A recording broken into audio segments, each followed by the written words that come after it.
Hello friends, welcome to the random facts. दोस्तों, आज रिलायंस की 43rd एनुअल जनरल मीटिंग हुई थी, जिसमें मुकेश अंबानी जी अपना साल भर का ब्यौरा और अपनी नई पार्टनरशिप्स के बारे में बता रहे थे।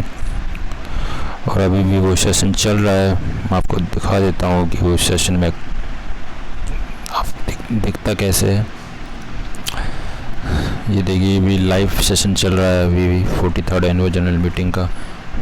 लेकिन इससे पहले जो भी इस आज की मीटिंग में हुआ और बताया गया, वो जो रिलायंस के कोर बिजनेस जो कि कभी ऑयल एंड पेट्रोकेमिकल इंडस्ट्रीज हुआ करता था, उससे हटके इस बार टेक्नोलॉजी के सेक्टर में रिलायंस ने अपना अप्रोच दिखाया और उसमें ही अपने आगे के बिजनेस को ज़्यादा एग्रेसिवली बढ़ाने की कोशिश की जा रही है।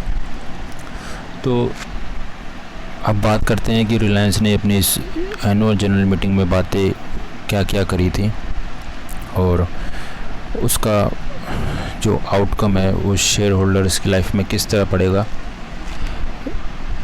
इस एनुअल जनरल मीटिंग में बेसिकली जो बताया गया और जो उनका मेन फोकस था वो था जियो, रिलायंस जियो और उससे जुड़े बिजनेसेस, जिसमें कि रिलायंस रिटेल का जो बिज़नेस है उस पर काफ़ी फोकस था और जियो मार्ट को काफ़ी बड़े लेवल पे अनाउंस किया गया और जिस तरह से इस एजीएम में बोला गया, उससे लग रहा है कि जियो मार्ट पे अगले 1 या 2 साल में पूरी तरह फोकस रहेगा।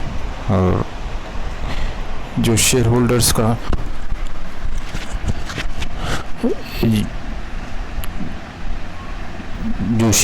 का विज़न था कि ये ऑयल एंड पेट्रोकेमिकल इंडस्ट्री में जो कि इनका कोर बिजनेस था, जिसकी वजह से ही रिलायंस का शेयर ऊपर जा रहा था,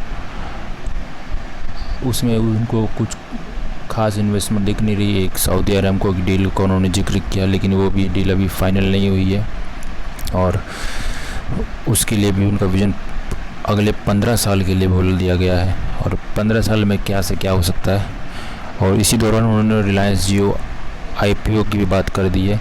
तो देखा जाए तो अगर आईपीओ आ गया तो जो रिलायंस का कोर बिजनेस है, रिलायंस इंडस्ट्रीज़ जो ऑयल एंड पेट्रोकेमिकल इंडस्ट्रीज़ है, उसका कुछ खास मार्केट कैपिटल नहीं रह जाएगा, जो मार्केट कैपिटलाइजेशन होता है वो नहीं रह जाएगा। तो इस तरह से देखा जाए, अगर रिलायंस जियो का आईपीओ आ गया तो मेन बिजनेस उस सेक्टर में चला जाएगा, क्योंकि रिलायंस ने जो अनाउंसमेंट किया है उसमें फेसबुक, अमेज़ॉन और गूगल से जो पार्टनरशिप है वो बेसिकली टेक्नोलॉजी सेक्टर में ही होगी, क्योंकि ये सभी टेक्नोलॉजी कंपनी है।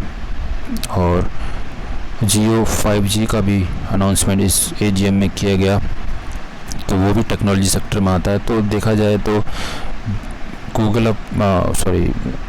रिलायंस अपना बिजनेस टेक्नोलॉजी के सेक्टर में, जो कि इनका कोर बिजनेस ना होते हुए भी नेक्स्ट लेवल पे जा रहा है और जो उनका पुराना बिजनेस था उस पर उनका कम है फोकस और इस टेक्नोलॉजी सेक्टर पे ज़्यादा चला गया है, जो कि जियो है। तो इससे लग रहा है कि जियो आगे जाके एक मेन फोकस हो सकता है रिलायंस इंडस्ट्रीज़ में और धीरे धीरे वो पूरा बिजनेस अब जियो की तरफ माइग्रेट हो रहा है, ना कि जो मेन रिलायंस जिसके दम पे वो आज इतना खड़ा है। फिर भी हम ये होप करेंगे कि धीरे धीरे बिजनेस, उनका जो कोर बिजनेस है वो भी आगे बढ़ता रहे। और मैं यही कहना चाहता हूँ कि इससे पहले कि लोग आलोक इंडस्ट्रीज़ एक शेयर था वो काफ़ी ऊपर गया था, 5 से 55 तक पहुँच चुका है, तो वो रिलायंस फाउंडेशन के अंदर आ गया है, जो कि नीता अंबानी उसको देख रही हैं। तो ये देखा जाए तो कि रिलायंस फाउंडेशन के अंदर जो भी काम होते हैं वो भगवान नाम पे धर्म काम होते हैं। तो एक तरह से ये रिलायंस आलोक इंडस्ट्रीज़ का जो उछाल आ रहा था वो एक धर्म खाते में चला गया है। लेकिन एक शेयर होल्डर्स ने एक क्वेश्चन पूछा था क्वेश्चन Q&A सेक्शन में कि व्हाट अबाउट आलोक इंडस्ट्रीज़। तो उस टाइम मुकेश अंबानी ने कहा कि हमारा मेन फोकस है जो भी PPE किट बनाए जा रहे हैं वो इंडिया में नहीं अब विदेश में भी एक्सपोर्ट किए जाएं। तो ये अच्छा मूव है, लेकिन ये मूव जब तक ही अच्छा लगेगा जब तक कोविड-19 वर्ल्ड में है। एक बार ये कोविड-19 का वैक्सीनेशन मिल गया तो शायद ये वाला बिजनेस भी धीरे धीरे स्लो डाउन हो जाएगा और आलोक इंडस्ट्रीज़ शायद उतना फ्लरिश ना करे।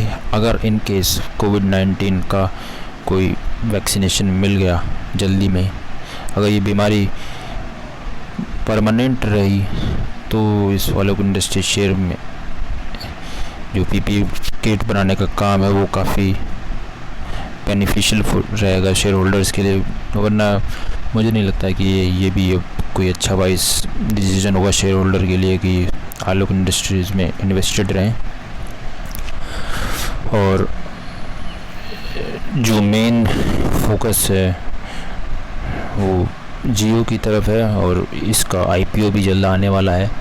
और इसका जिक्र इन्होंने अपने Q&A सेक्शन में कर लिया, जहाँ पे एक शेयर होल्डर ने पूछा था कि रिलायंस जियो का IPO आएगा या नहीं। तो मुकेश अंबानी ने कहा है कि हमने इस SEBI से बात की है और ये रिलायंस IPO आएगा और हम देखेंगे कि रिलायंस जियो का IPO आते ही रिलायंस इंडस्ट्रीज़ का शेयर शायद इतना फ्लरिश ना रहे, क्योंकि जो रिलायंस जियो का विज़न मुकेश अंबानी का AGM में दिखा वो इतना रिलायंस इंडस्ट्रीज़ के लिए नहीं दिखा जो उनका पहले का बिजनेस था। तो देखा जाए तो अब शेयर होल्डर्स ने काफ़ी शेयर्स बेचे हैं, प्रॉफिट बुक किया है आज, और जिसकी वजह से शेयर मार्केट 700 पॉइंट्स ऊपर था वो धड़ाम से ऐसा गिरा कि वो बस +18 ही रह गया। तो ये कुछ ज़्यादा प्रॉफिटेबल AGM नहीं रही रिलायंस की, और आई होप मार्केट रिकवर करेगा कल से और धीरे धीरे सभी बिजनेसेस अपार्ट फ्रॉम रिलायंस अच्छा फ्लरिश करेंगे। और ये अच्छा टाइम है कि मार्केट गिरा है तो आप अच्छे शेयर्स ख़रीद लीजिए इसी टाइम, ताकि वो जब चीज़ें नॉर्मल सीमा आए तो आपको प्रॉफिट हो। ये वीडियो देखने के लिए धन्यवाद। आपको वीडियो पसंद आया हो तो लाइक कीजिए और नहीं आया तो आपकी मर्ज़ी। Thank you very much.